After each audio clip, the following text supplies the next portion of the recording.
ആസ്പിറസ് ഹബിന്റെ പുതിയൊരു വീഡിയോയിലേക്ക് സ്വാഗതം. ജൂൺ 2026 UGC നെറ്റ് എക്സാമിന്റെ ആൻസർ കീ ഇന്ത്യ അപ്ലോഡ് ചെയ്തിട്ടുണ്ട്.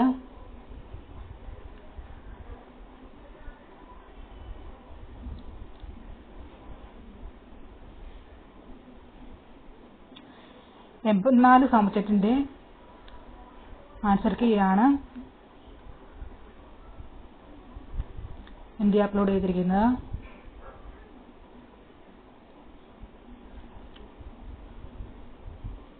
കൂടാതെ ഇംഗ്ലീഷ്, കൊമേഴ്സ്, സോഷ്യോളജി എന്നീ സബ്ജക്റ്റുകളുടെ ആൻസർ കീ അപ്ലോഡ് ചെയ്തിട്ടില്ല.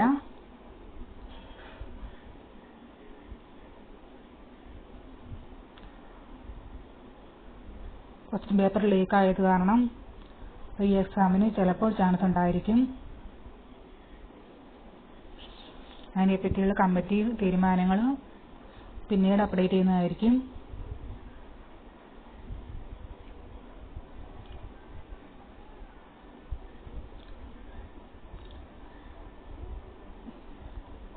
ആൻസർ കീ ചലഞ്ച് ചെയ്യാനായിട്ട് 200 രൂപ ഫീസ് ഉണ്ട്. നിങ്ങളുടെ ആൻസർ ശരിയാണ്, ഇന്ത്യയുടെ ആൻസർ തെറ്റാണെന്നുണ്ടെങ്കിൽ നിങ്ങൾക്ക് 200 ഒരു ക്വസ്റ്റ്യൻ 200 രൂപ വെച്ച് ആൻസർ കീ ചലഞ്ച് ചെയ്യാവുന്നതാണ്. നിങ്ങളുടെ ആൻസർ ആണ് കറക്റ്റ് ആണെന്നുണ്ടെങ്കിൽ നിങ്ങൾക്ക് ആ 200 രൂപ റീഫണ്ട് ചെയ്ത് കിട്ടുന്നതാണ്. 18-ാം തീയതി വരെയാണ് ആ വിൻഡോ ഓപ്പൺ ആയിട്ട് സൈറ്റിൽ ലഭ്യമാകുന്നത്.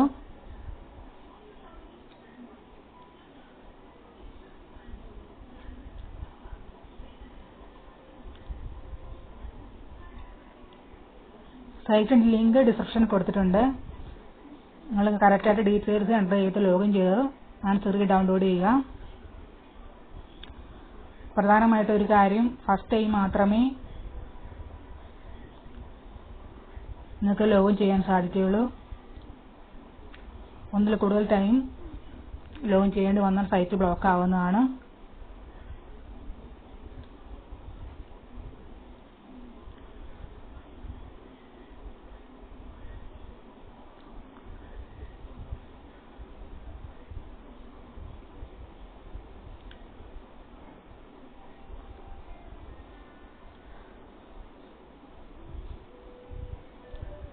നമുക്ക് സൈറ്റിലേക്ക് പോകാം.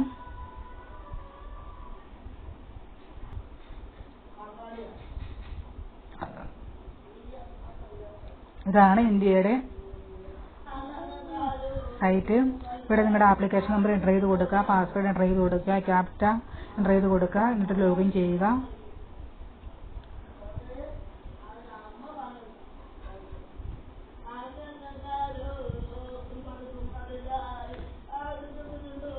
നിങ്ങൾക്ക് എന്തെങ്കിലും വിശദമായ വിവരങ്ങൾ ആവശ്യമുണ്ടെങ്കിൽ നിങ്ങൾക്ക് ഡൗൺലോഡ് ചെയ്യാനുള്ള ഓപ്ഷൻ ഇവിടെയുണ്ട്. നിങ്ങൾക്ക് ഡൗൺലോഡ് ചെയ്യാവുന്നതാണ്. സൈറ്റിൽ കയറി നിങ്ങൾക്ക് ഡൗൺലോഡ് ചെയ്യാവുന്നതാണ്. സൈറ്റിന് ലിങ്ക് ഡിസ്ക്രിപ്ഷനിൽ കൊടുത്തിരിക്കുന്നതാണ്. ഇതാണ് ഇന്ത്യയുടെ വെബ്സൈറ്റ്. ലിങ്ക് ഡിസ്ക്രിപ്ഷനിൽ കൊടുത്തിരിക്കുക. ലിങ്ക് വഴി നിങ്ങൾക്ക് ലോഗിൻ ചെയ്ത് ആൻസർ കീ ഡൗൺലോഡ് ചെയ്യാവുന്നതാണ്. ചലഞ്ച് ചെയ്യേണ്ടവർക്ക് ചലഞ്ച് ചെയ്യാം. 200 രൂപയാണ് ഫീസ്. ഒരു ക്വസ്റ്റിന് 200 രൂപയാണ് ഫീസ്. നിങ്ങളുടെ ആൻസർ ആണ് ശരിയെങ്കിൽ നിങ്ങൾക്ക് ആ ഫീസ് റീഫണ്ട് ചെയ്ത് കിട്ടുന്നതാണ്. 84 സബ്ജക്റ്റുകളുടെ ആൻസർ കീ ആണ് ഇപ്പോൾ ഇന്ത്യ അപ്ലോഡ് ചെയ്തിരിക്കുന്നത്. ബാക്കി 3 കൊമേഴ്സ്, ഇംഗ്ലീഷ് എന്നീ സോഷ്യോളജി എന്നീ സബ്ജക്റ്റുകളിലെ ആൻസർ കീ അപ്ലോഡ് ചെയ്തിട്ടില്ല.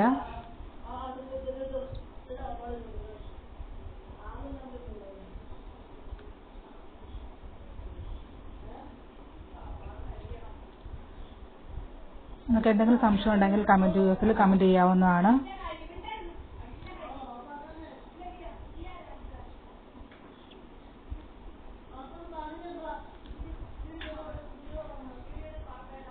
Thank you.